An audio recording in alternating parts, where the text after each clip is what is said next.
I remember a story a man from Udupi once told me. मुझे याद है कि एक कहानी जो एक एक आदमी की स्टोरी मुझे याद है जो एक व्यक्ति ने उडुपी से मुझे सुनाई थी. As a young boy, he would go to school past an old temple where his father was a priest. कि जब वह एक जवान लड़का था और वह स्कूल जाया करता था पास एन ओल्ड टेम्पल, और एक पुराने मंदिर से गुजर कर वह स्कूल जाया करता था. Where his father was a priest, जहाँ पे उसके पिता जो थे वो पुजारी थे. He would stop briefly at the temple, तो वह थोड़ी देर के लिए मंदिर में रुकता था. And pray for a pair of shoes, और एक जोड़ी जूतों के लिए भगवान से प्रार्थना करता था. 30 years later, I visited his town. 30 साल के बाद मैंने उसके कस्बे का भ्रमण किया एंड द टेम्पल, और उस मंदिर में गया. Which was now drowned in the air of desolation, जो अब पूरी तरह से उजाड़ की हवा के अंदर डूबा हुआ था. इन द बैकयार्ड, और पिछले आंगन में, where lived the new priest, जहाँ पे अब नया पुजारी रहता था. There were red and white plastic chairs, वहाँ पे लाल और सफ़ेद प्लास्टिक की कुर्सियाँ रखी हुई थी. A young boy dressed in A grey uniform, एक जवान लड़का जो था वो उसने ग्रे रंग की वर्दी पहनी हुई थी. बियरिंग सॉक्स एंड शूज, और उसने जुराबें और जूते पहने हुए थे. अराइव्ड पेंटिंग, वह हाँफता हुआ वहाँ पे पहुंचा. And through his bag on the folding bed, और उसने अपना स्कूल का बस्ता फोल्डिंग बेड के ऊपर फेंका. लुकिंग एट द बॉय, और उस लड़के की ओर देखते हुए. I remembered the prayer of another boy, मुझे वो दूसरे लड़के की प्रार्थना जो है वो याद आई. हैड मेड टू गॉडेस, जिसने देवी से ये प्रार्थना की थी. When he had finally got a pair of shoes, जब अंततः उसे एक जोड़ी जूते मिल गए थे. Let me never lose them, चलो मैं अब उनको कभी ना खो. The goddess has granted his prayer, देवी ने उसकी प्रार्थना सुन ली थी. Young boys like the son of the priest now bore shoes, पुजारी के उस युवा लड़के की तरह नाउ वर बोर शूज, अब उन्होंने भी जूते पहने थे. But many others like the rag pickers in my neighbourhood remain shoelace, परंतु मेरे पड़ोस में जो कबाड़ चुनने वाले लड़कों की तरह बहुत सारे ऐसे हैं जो अभी भी जूते के बिना हैं.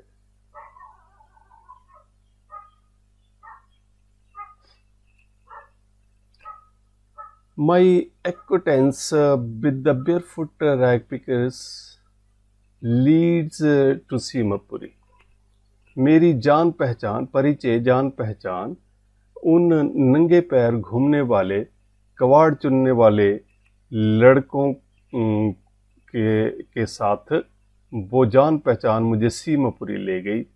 A place on the periphery of Delhi, यानी एक जगह जो दिल्ली की बाहरी सीमा के ऊपर स्थित है. Yet miles away from it metaphorically, परंतु प्रतीकात्मक रूप से या मीलों दूर है. यहाँ पे राइटर ने ये दिखाया है कि देश की राजधानी जहाँ पे सारी ऐश्वर्य के साजो सामान भी उपलब्ध हैं, प्रतीकात्मक रूप से ये जगह सीमापुरी जो है वो फिर भी बहुत दूर है. Those who live here are squatters, यानी जो भी लोग यहाँ पर रहते हैं वो गैर कानूनी तरीके से यहाँ पर बसे हुए हैं। Who came from Bangladesh back in 1971, जो 1971 में बांग्लादेश से आकर यहाँ पर बसे हैं। स्क्वैटर्स, गैर कानूनी तौर पर बसने वाले। Sahib's family is among them, साहिब का परिवार भी उनमें से एक है। Seemapuri was then a wilderness, Seemapuri तब एक उजाड़ इलाका हुआ करता था, क्षेत्र हुआ करता था। इट स्टिल इज, यह अभी भी उजाड़ है, but it is no longer empty, परंतु अब ये खाली जगह नहीं है।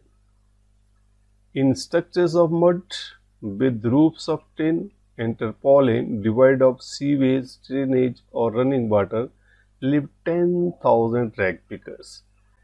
उन कीचड़ के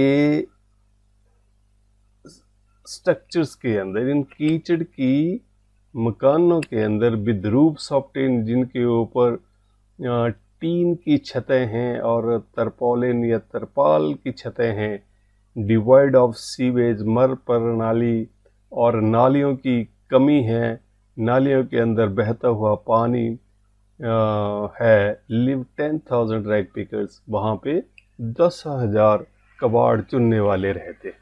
दे have lived here for more than 30 years without an identity, without permits, but with ration cards. वे यहाँ पे 30 सालों से भी ज़्यादा समय से रह रहे हैं, बिना किसी पहचान के, विदाउट परमिट्स, बिना किसी आज्ञा पत्रों के, बट विद राशन कार्ड्स, परंतु उन सब के पास राशन कार्ड्स है। That get their names on voter cards, और इससे उनका नाम वोटर लिस्ट में, यानी वोटर कार्ड्स उनके नाम पे बन गए हैं, यानी उनके नाम वोटर लिस्ट में आ गए हैं। And enable them two by grain, और उससे वो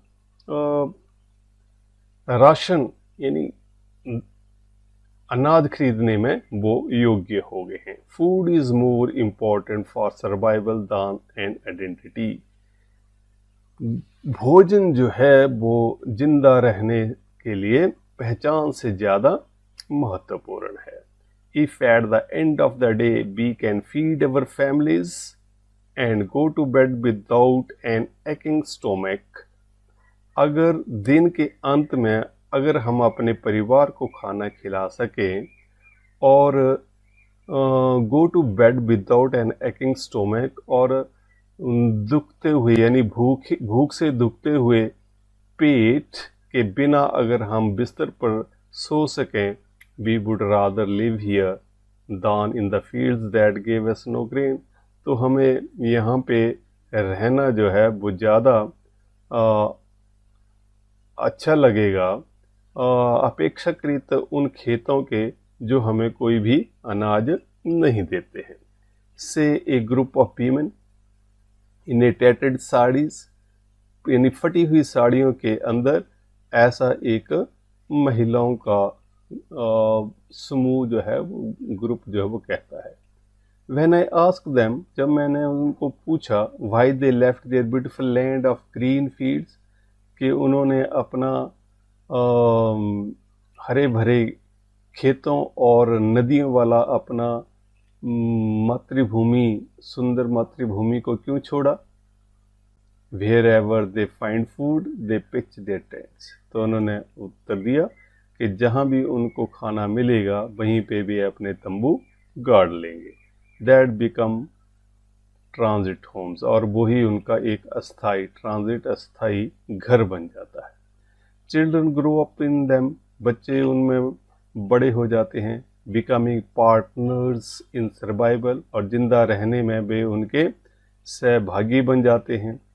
and survival in Seemapuri means rag picking, और सीमापुरी में जिंदा रहने का एक ही अर्थ है, कबाड़ को चुनना। Through the years,